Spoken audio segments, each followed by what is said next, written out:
राघव करेगा रीत को मनाने की कोशिश, क्या रीत कर पाएगी राघव को माफ? जी हाँ, हम बात कर रहे हैं जी टीवी के मोस्ट पॉपुलर टेलीविजन सीरियल जाने अनजाने हम मिले के बारे में। जी हाँ, आपको बता दें कि आगे आने वाले एपिसोड में आपको देखने को मिलेगा कि रीत जो कि अपना बच्चा खो चुकी है और उसका बच्चा मर गया है और अब वह एक गहरे सदमे में पहुंच गई है।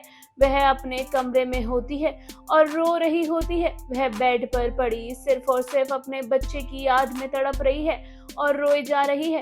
इस बीच राघव आता है और रीत से बात करना चाहता है। हालांकि रीत इस सब का जिम्मेदार सिर्फ और सिर्फ राघव को समझती है। वह समझती है कि सिर्फ उसकी वजह से ही आज उसका बच्चा इस दुनिया में नहीं है। जहां राघव आकर कहता है कि मैं जानता हूँ कि मेरे किए की कोई माफ़ी नहीं है, मैं जानता हूँ कि तुम मुझे इस सब का जिम्मेदार समझती हो और मैं मानता हूँ कि ये सब मेरी वजह से ही हुआ है, लेकिन प्लीज़ तुम मुझसे नफरत मत करो। एटलीस्ट तुम मुझ पर चिल्लाओ, मुझ पर चीखो, लेकिन मेरे साथ ऐसा कुछ मत करो। जहां राघव बहुत कोशिश कर रहा होता है रीत से बात करने की और उसका गुस्सा निकलवाने की, क्योंकि रीत एक गहरे सदमे में है और वह रीत से कहता है कि वह उस पर चिल्लाए चीखे लेकिन उससे नाराज ना हो, उससे बात करना ना छोड़े, उससे दूर ना जाए।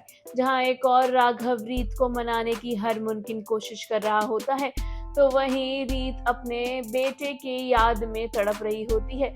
वह यही सोच रही है कि आज उसका बेटा उसके पास नहीं है और इस सब की वजह सिर्फ और सिर्फ राघव है। ऐसे में रीत सिर्फ और सिर्फ राघव को अपना दुश्मन मान बैठी है और राघव जो कि रीत को समझाने की और उसे बताने की कोशिश कर रहा है कि वह उससे नफरत ना करे। तो ऐसे में क्या रीत कर पाएगी राघव को माफ और कर पाएगी उससे बात? जहां एक और बुआ जी की साजिश हो गई है कामयाब, तो ऐसे में क्या करेगी रीत? कैसे होगा इन दोनों का वापस से मिलन? जहां शो में जल्द ही ऐसा होने वाला है कि रीत राघव को छोड़ती हुई नजर आएगी। तो ऐसे में क्या एक बार फिर से अलग होंगे रीत और राघव? और अब जब रीत और राघव अलग होंगे तो कैसे होंगे दोनों एक दूसरे के साथ?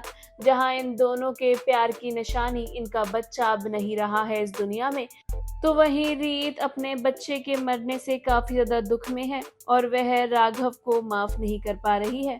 शो में क्या कुछ होगा इंटरेस्टिंग, ये देखना वाकई में दिलचस्प होगा।